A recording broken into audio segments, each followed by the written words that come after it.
Catherine Bernardo hindi nagbayad para sa hapunan sa FAMAS Awards. Usap-usapan ngayon sa ilang mga social media platforms at ilang mga entertainment news sites ang ilang mga kaganapan sa 72nd FAMAS Awards Night, kabilang na ang hindi pagbabayad ni Catherine Bernardo ng 5,000 para sa dinner. Ayon sa mga bulong-bulungan ngayon sa social media, ang aktres na si Catherine Bernardo ay hindi umano nagbayad ng PHP 5,000 para sa isang plato ng hapunan sa FAMAS Awards. Sa halip ay nanatili lamang sa isang silid ang aktres bago tawagin ang pangalan. Ang 72nd Filipino Academy of Movie Arts and Sciences Awards o FAMAS Awards ay pumukaw ng maraming headline, kabilang na ang insidente na kinasasangkutan ni Eva Darren na hanggang ngayon ay mainit pa ring pinag-uusapan sa social media. Sa isang post ng anak ng bitter-anang aktres, ibinahagi nito ang nakakadismaya na karanasan ng kanyang ina sa event. Ayon sa kanya,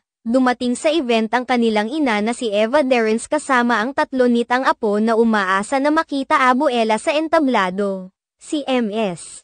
Eva Darren ay inimbitahan ng FAMAS bilang isa sa mga presenter sa event. Ayon sa anak ng batikang aktres, nagbayad ang kanilang ng PHP 5,000 para sa bawat plato ng hapunan sa nasabing event. Isiniwalat din nito na ang kanilang ina ay kadalasang hindi dumedalo sa mga social event, ngunit gumawa siya ng exception sa FAMAS.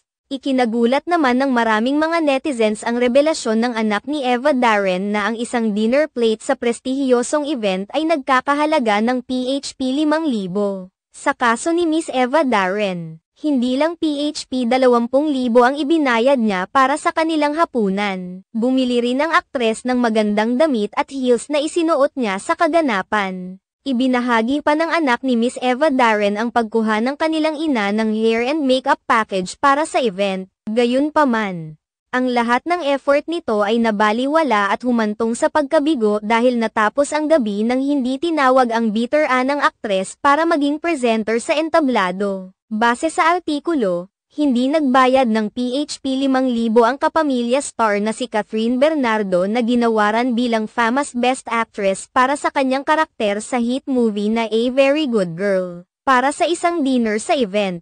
Sa halip ay nagstay si Catherine Bernardo sa isang kwarto, kaya naman galing siya sa backstage nang tawagin siya para sa kanyang Best Actress Award. Nagulat pa nga raw ang aktres na marami pa ring tao ang nandoon kahit malalim na ang gabi.